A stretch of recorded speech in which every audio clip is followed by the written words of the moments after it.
ગુજરાત રાજ્યમાં આવતા સરકારી પ્રોજેક્ટો જેવા કે કેન્દ્ર સરકારના હોય કે ગુજરાત સરકારના હોય, આવા પ્રોજેક્ટોમાં જે જમીન સંપાદન થાય છે એ જમીન સંપાદનના કિસ્સામાં કઈ રીતે ભારતીય જનતા પાર્ટીના પદાધિકારીઓ અને સંબંધિત અધિકારીઓ દ્વારા એક વ્યવસ્થિત કૌભાંડ આચરીને બંને કેન્દ્ર અને રાજ્ય સરકાર પાસેથી ખૂબ મોટી રકમનું પડાવી લેવાનો એક કારસો રચાઈ ગયો છે।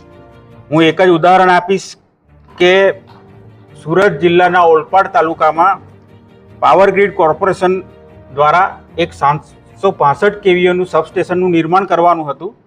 તો 6/8/2024ના રોજ પત્ર લખવામાં આવે છે મામલતદાર શ્રી ઓલપાડને કે ગોલા, ટકારમાં અને રાજનગર આ 3 ગામોમાંથી અમારે 765 કેવી સબસ્ટેશન બનાવવા માટે જમીન જોઈએ છે, તો એના માટેની કાર્યવાહી કરો અને અમને ખાતેદારોના નામ સાથે જણાવો।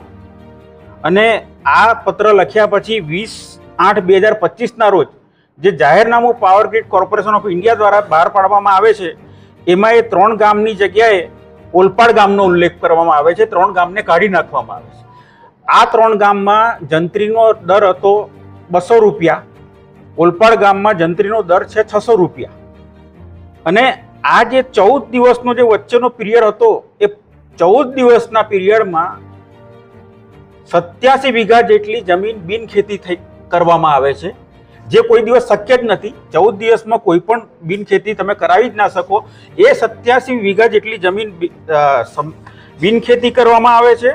અને એના કારણે જે એ લોકોએ જે સંબંધિત સંપાદનની જે રકમ હતી કે પહેલાં જો એ લોકોએ ખેતીના ભાવ પ્રમાણે જો જમીનને ચૂકવણી થાત તો 59,93,56,000 રૂપિયા ચૂકવણીના થતા હતા, પણ એને થઈ ગયા 87 વીઘા જમીન।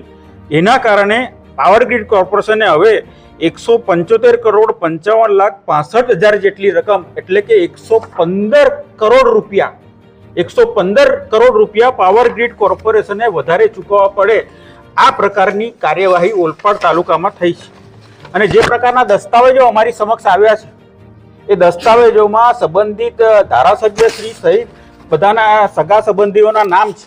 એટલે આ જે સમગ્ર ગુજરાતમાં જે આ કાર્યવાહી ચાલે છે, તો એમાં જે ખાતા દ્વારા સંપાદન કરવાનું હોય કે જે ખાતાનો પ્રોજેક્ટ આવતો હોય, પહેલાં એના મંત્રીશ્રી હોય, એના લાગતા વળગતા હોય, એ લોકો દ્વારા જમીન ખરીદવામાં આવે છે।